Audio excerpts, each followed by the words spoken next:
ராஜராஜ சோழன் அவர்களுக்கு எவ்வளவு பெயர்கள் இருந்தாலும் கூட எனக்கு ரொம்ப பிடித்த பேருங்க ஐயா சிவபாதன் என்று சொல்லுவோம். அதாவது சிவபெருமானுடைய காலை தன்னுடைய தலையிலே வைத்து ஆட்சி செய்த மனிதர்.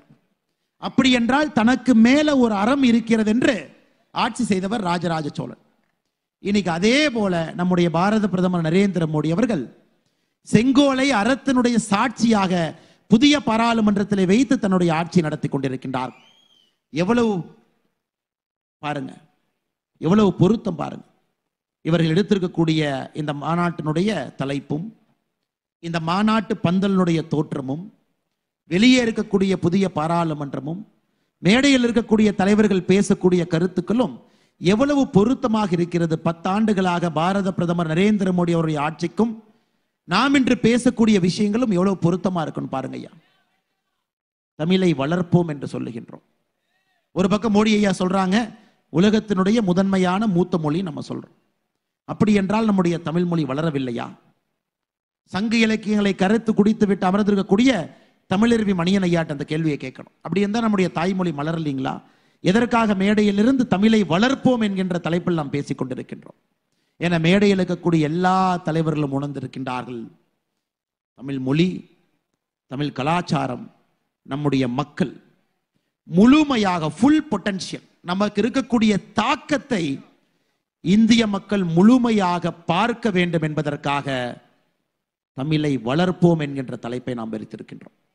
மூத்த மொழியாக இருந்தாலும் உலகத்தினுடைய தொன்மையான மொழியாக இருந்தாலும் கூட நம்முடைய கலாச்சாரத்தை இன்னும் முழுமையாக நாம் பார்க்கவில்லை. அதற்கு இங்கு இருக்கக்கூடிய அரசியல் அனுமதிக்கவில்லை. அதை காண்பிப்பதற்கு அரசியல்வாதிகள் தயாராக இல்லை. உலகத்தினுடைய தொன்மையான மொழியை கும்முடி பூண்டிக்குள்ள பத்திரமா பூட்டு போட்டு வச்சிருந்தாங்க ஐயா. அதற்கு பாரத பிரதமர் நரேந்திர மோடி தேவைப்பட்டான். இந்த தமிழ் மொழியை இந்த பூட்டிலிருந்து விடுவித்து ஐநா சபைக்கு எடுத்து சென்று உலகம் முழுவதும் காண்பிப்பதற்கு ஒரு நரேந்திர மோடி தேவைப்பட்டான். உலகம் முழுவதும் தமிழ் மொழியினுடைய பெருமையை பேசுவதற்கு ஒரு நரேந்திர மோடி தேவைப்பட்டு கொண்டிருக்கின்றான். உலகம் முழுவதுமே இந்த தொன்மையான மொழியினுடைய கலாச்சாரத்தையும் இந்த மண்ணினுடைய தன்மையும் படம் பிடித்து காட்டுவதற்கும் ஒரு நரேந்திர மோடி தேவைப்பட்டு கொண்டிருக்கின்றார். அந்த ஆதங்கத்தில் தான் ஐயா பாரிவேந்தர் அவர்கள் இந்த பெயரை வைத்திருப்பார்கள் என்று நான் நினைக்கின்றேன். ஐயா தமிழ் மொழிக்கும் நம்முடைய கலாச்சாரத்திற்கும் உண்மையாலுமே மரியாதை கிடைத்திருக்கிறது என்றால் இந்த 10 ஆண்டுகள்ல தான் அந்த மரியாதை கிடைச்சிருக்குதுங்க ஐயா. 10 ஆண்டுல தான் கிடைச்சிருக்கு. கும்முடி பூண்டியை தாண்டாம பத்திரமா பார்த்துக்கிட்டாங்க. இன்னைக்கு இந்தியா முழுவதும் நம்முடைய பாரத பிரதமர் அவர்கள் பேசிக் கொண்டிருக்கின்றார்கள். எல்லா ஊர்லயும் சொல்றாரு திருக்குறளை கட்டாயமாக இந்தியாவில் நீங்க எந்த மொழி பேசினாலும் கூட திருக்குறளை கட்டாயமாக நீங்கள் அதை படிக்க வேண்டும். பிரதமர் அவர்கள் சொல்லுகின்றார்கள் அவருடைய வாழ்க்கையில அவருடைய அரசாட்சியில மக்களாட்சியில அவருக்கு இருக்கக்கூடிய கேள்விகளுக்கும் கூட திருக்குறள் பதிலளிக்கிறது என்று பாரத பிரதமர் நரேந்திர மோடி அவர்கள் பேசிக் கொண்டிருக்கின்றார்.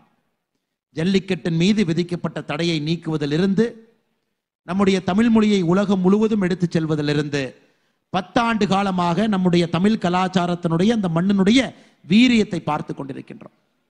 அடுத்த 5 ஆண்டு காலத்தில் மறுபடியும் மோடி அவர்கள் மேலே ஆட்சியிலே 3வது முறை அமரும் பொழுது 2026 திராவிட கட்சிகள் இல்லாத ஆட்சி தமிழகத்திலே வரும் பொழுது முழுமையாக தமிழ் கலாச்சாரத்தினுடைய மாண்பையும் பெருமையும் இந்திய மக்கள் உலக மக்கள் பார்க்க போறாங்க ஐயா. அதற்கு அடித்தளம் இந்த மாநாடு இடுகிறது என்கின்ற பெரிய நம்பிக்கை எனக்கு இருக்கிறது. நிச்சயமாக இந்த மாநாட்டினுடைய முதல் குறிக்கோள் மோடி அவர்களை 2024 400 எம்பிக்களை தாண்டி ஆட்சியிலே கொண்டு வந்து அமர்த்த வேண்டும். இந்த மாநாட்டினுடைய 2வது குறிக்கோள் 2026 திராவிட கட்சிகள் இல்லாத ஒரு அரசியலை உருவாக்க வேண்டும் நினைக்கக்கூடிய 2 குறிக்கோளுக்கும் இந்த மாநாட்டினுடைய தலைப்பே ஒரு சான்றாக இருக்கிறது சகோதர சகோதரி. 2வது பாருங்க, தேசம் காப்போம். இன்னைக்கு தமிழகத்துல வளர்ச்சி அரசியலை பேசாமல் பிரிவினைவாதத்தை பேச ஆரம்பித்திருக்கின்றார். ஏன்னா வளர்ச்சி அரசியலை பேசுறதுக்கு ஒண்ணு இல்லைங்க ஐயா. என்ன இருக்கு? 33 மாத காலமாக ஆட்சியில் இருக்கக்கூடிய திராவிட முன்னேற்ற கழகம் தங்களுடைய ஒரு சாதனையை சொல்லி வாக்கு கேட்பதற்கு தயாராக இல்லை. ஒரு சாதனையை சொல்லி மக்கள் கேட்கிறாங்க, அண்ணே 33 மாசமா என்ன செஞ்சீங்க, ஒன்னு சொல்லுங்க. ஒரு சாதனையை சொல்லாமல் மத்திய அரசின் மீது பொய்யை சொல்லி வடக்கு தெற்கு என்று பேசி 1960 இந்த பிஞ்சு போன செருப்பு பேரறிஞர் அண்ணாதுரை அவர்கள் இந்த செருப்பு வேலைக்காகாத அந்த பிஞ்சு போன செருப்பு தூக்கி வீசிட்டார். வடக்கு தெற்கு இதற்கு மேல அரசியல்ல பயன்படாது.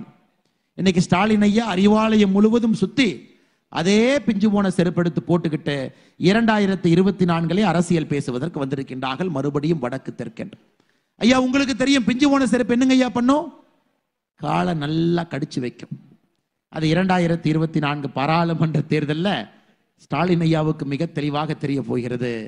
இந்த பிஞ்சு போன வேலைக்காகாத வேண்டாம் என்று வீசி எறியப்பட்ட செருப்பை மறுபடியும் திமுக அணிந்து 2024 தேர்தல் களத்திற்கு வரும் பொழுது திமுக என்கின்ற கட்சி இல்லாமல் போவதற்கு அடித்தளமிடக்கூடிய தேர்தலாக 2024 இருக்கும். அதுல எந்த மாற்று கருத்தும் இல்லைங்கய்யா. காரணம் நாம் செய்திருக்கின்றோம், சாதனை செய்திருக்கின்றோம், வளர்ச்சி பணியில் இருந்திருக்கின்றோம்.